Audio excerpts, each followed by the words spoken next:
Racing has been a part of American culture since the 1930s. Over the past 100 years, there have been about 7 different styles of racing to capture the hearts and minds of the people. Grand Prix, Speedway, We come to green. Stock Gets Car, right down in front of Kevin Harvick. Sports Car, Drag, Karting, I think we lost 8 throws. and my personal favorite, Rally.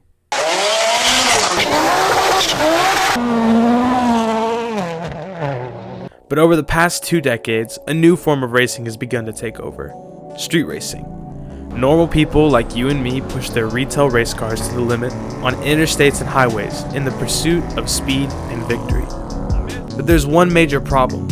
Getting caught in the act can land you a hefty fine, and you may even find yourself in jail for a few months. In places like Oklahoma City, street racing has gone from a hobby to an extremely dangerous lifestyle that involves high-stakes gambling and a lot of luck. However, not everywhere is like that. I'll be riding along with a local car group for a couple nights to give an inside look on how these wonderful machines work and also show how welcoming and open the local car community is. Okay, so it's about 8 o'clock p.m. We're about to go down to Central Mall where we're going to meet Arnold. He drives a Nissan 370Z. He's just going to kind of run us through his car and answer a few questions that I have for him. Tonight's going to be kind of a meet and greet. I haven't met a bunch of these people that are going to be there tonight, so I'm pretty excited to get some cool footage of their cars and sit down and talk to them as well. Tomorrow's going to be kind of the night where we get to ride with them and experience the car community. It's going to be a learning experience for me tonight. I'm hoping to learn some new terminology and learn some things about cars that I didn't know. So I'll see you there. In case you were wondering, that's a Nissan 370Z, and that's Arnold, the driver we're going to be interviewing. The 370 is fast, really fast. Right before the interview, Arnold kind of gave me a rundown of everything he's done to the car. It's really impressive, and he should be really proud. And it's cool to see someone so passionate about something, yet so humble about the accomplishments that they've made. The first question I got is, when did you get into cars and how? So when I got into cars, it was probably around 2012. That's when I was like basically almost in my teens, 12, 13. So I grew up on the farm, and basically we always had to do maintenance on the truck. And so I'm always used to changing spark plugs, oils, ball joints, and like so many things goes out because it's just pretty much like a old 90s truck. Then basically my dad told me like, you gotta learn this on because maybe later in life you might be into cars or you just might like it. So I just pretty much took the basics, and after that I just pretty much like kept like remembering it and all that. Then after that, the first Fast and Furious movie came out. That's basically everyone's like same story. Fast and Furious, everybody wants to have the fast car, everybody wants to have the best looking car. Gotta be like Paul Walker. Yeah, basically like Paul Walker. Then it's so funny, but like it's more than just a car. It's like it could be just a stress reliever. It could make you just feel happy. Just even when you don't even you're not into cars, and just driving around makes you feel a lot better. Just cruising with your friends. But like when you have like something with speed and power behind it, it kind of makes you want to do more. Yeah. When did you get into the local community, and when did you start riding and racing with the group? Okay, so I joined the group around 2000. I'm gonna say late 2018, but I know 2019 for sure. That's when I started coming out more because I got this car. So it was 2019. Yeah, so I got the car in 2019 around May, and so it was I got it around May, and this was basically my dream car. Like I did research about it. I knew what years to get.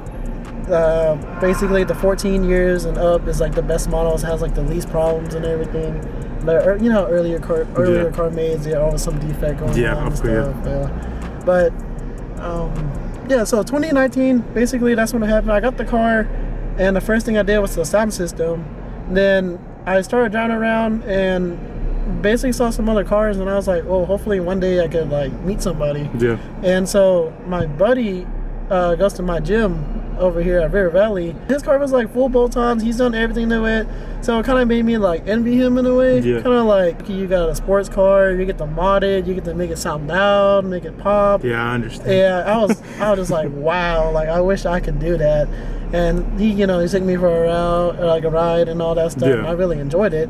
So when I actually got my car, then we just basically started riding around and we started meeting friends. And where I started meeting everybody was at the car wash on 50th. Yeah. So that's when I started meeting everybody, and I just met one person, the next person met up, and just kept on going on and on from there. Yeah.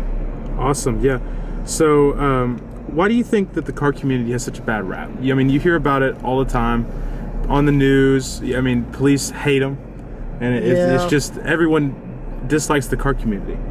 Oh, wow, I could talk about this forever. So the car meets, we used to meet up and just like chill and sit and talk about like what our dream bills to be, what we want to do, what like our future plans, what should I buy, and like what should I watch out for. Yeah. That's how it used to be.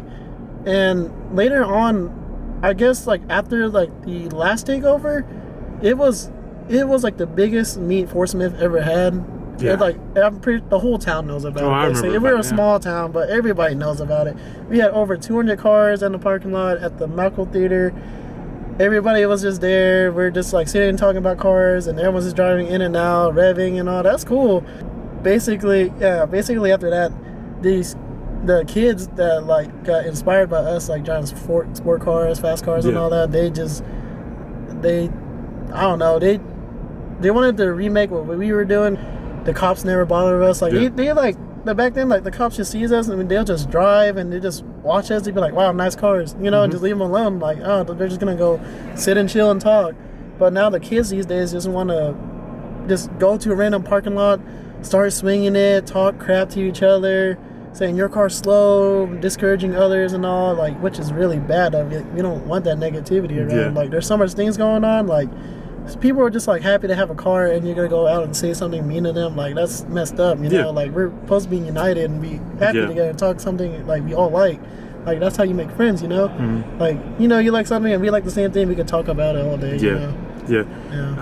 You kind of touched on it just now, but what specifically are you guys doing, this group, that kind of separates you from those people? So basically, compared to my group to other groups, we're more relaxed than anything. We're just, like, someone needs help, we'll go help them out.